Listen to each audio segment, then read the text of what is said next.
So the foot scoring system was developed in early 2014 as a way for producers to basically collect scores on their cattle for two areas that they really brought up to us as a problem they were seeing out in the field. It's foot angle and claw set. So the foot angle is really going to be that angle of the pastern to the ground. You're really trying to see, how soft is that animal on their pastern, how long are their toes, and how much heel is underneath that particular animal. Whereas our claw set foot score is going to be basically how symmetrical and straight are those toes coming out of that hoof. Both of them have a 1 through 9 scoring system where 5 is going to be ideal.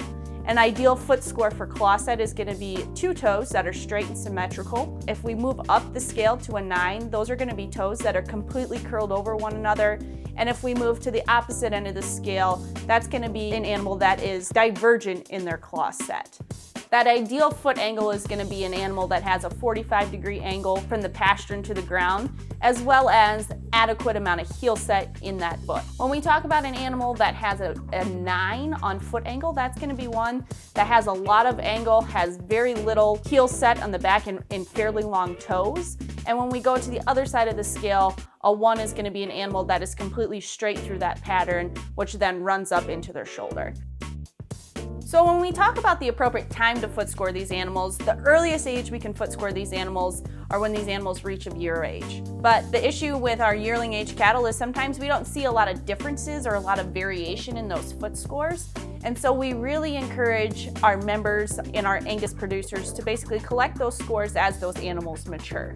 Normally, as those animals reach 2, 3, 4 years of age, we see a lot more differences or expression and variation in foot structure in those animals, and those are really important scores to capture so we really can get the full breadth of the scoring system basically back into the database at the American Angus Association. With that, some things to keep in mind when we're scoring these animals. If for some reason you have to trim a foot on an individual animal, we don't want to score those animals after we've trimmed those hooves. We want to make sure that we're really capturing the scores on the natural claw set and foot angle of our individual animals, and we're not trying to find the animals that we can make into a 5 through hoof trimmings. Make sure that we're scoring the worst foot. So as you enter that pen, quickly examine all 4 feet. Understand and pinpoint the worst foot on that individual animal and only score the worst foot for both foot angle and claw set on the animal at hand. You should make sure that you score your feet on a hard surface, on a surface where that animal can stand in its natural position. At some point in time, if there's a cement pad that perhaps they can get out on, if they're in a loafing pen before you run them through the chute, something like that really increases our ability to capture accurate scores. So currently we have about 55,000 scores when we talk about foot angle and claw set that have been sent into the association, but only about 34,000 of those scores actually make it into the genetic evaluation to predict foot angle and claw set EPDs. And there's a couple of reasons why. When we look at those EPDs, they're only including scores in the top half of the scale, so 5 through 9 scores. And the reason for that is we don't see enough variation or basically differences in the scores that are collected in the 1, 2, 3, or 4 categories in order to really generate a statistical analysis and predict an EPD for the bottom side of the scale. A lot of people ask me, well, if you're not using the 1 through 4 scores, should I report them to the association? And the answer to that question is absolutely. Once we have enough data on the bottom side of the score to create an EPD, we'll definitely take that next step. Now, for the scores and the EPDs that are currently available, the other thing we have to remember is with any EPD, we need to make sure that we have variation in those phenotypes that come into the association. So the one thing you need to remember is that if you're scoring your yearling age cattle and they haven't expressed any differences in foot conformation up until this point, and they score all 5s, sending in all 5s on a large contemporary group of individuals really isn't going to help us and allow us to use those scores in the genetic evaluation. So once we get the data into the association, we start running those scores through the genetic evaluation. Really the end product or the end result are going to be those 2 foot score EPDs, foot angle and claw set. Let's say we have 2 bulls. We have sire A, who has a claw set EPD of 1.17, and sire B, who has a claw set EPD of 0.17. The difference between those 2 scores is 1, right?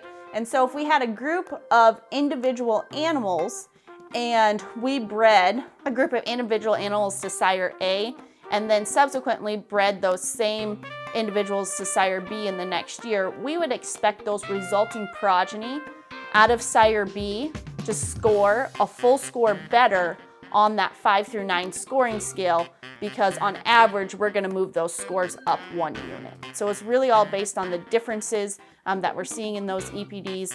And remember, we always want to work down or have a more negative or smaller EPD would be more desirable for these two traits. Another thing to remember are that these 2 foot score EPDs are actually included in your new $M or maternal weaned calf value index that predicts profitability basically from the time that animal is bred to the time she weans off her calf. The reason they're included is because if we have foot scores that are getting progressively worse in our herd, especially at earlier ages, we then increase her chance of getting pulled out of the herd at an earlier age.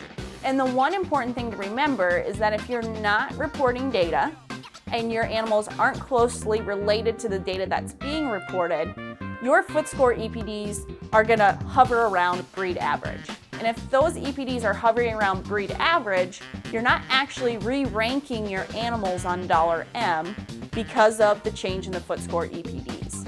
If everything comes in and all of your EPDs are right around 0.5, it really doesn't matter what trait emphasis is placed on those foot score EPDs in the $M index, because you're not going to spread or re-rank your animals on $M due to all of your animals having an average foot score EPD.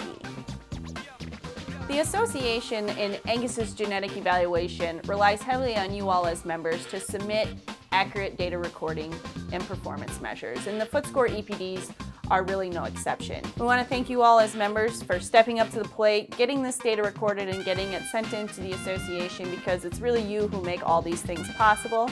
And we hope this collaboration continues, because together we can make these foot score EPDs, both foot, angle, and claw set, better and better.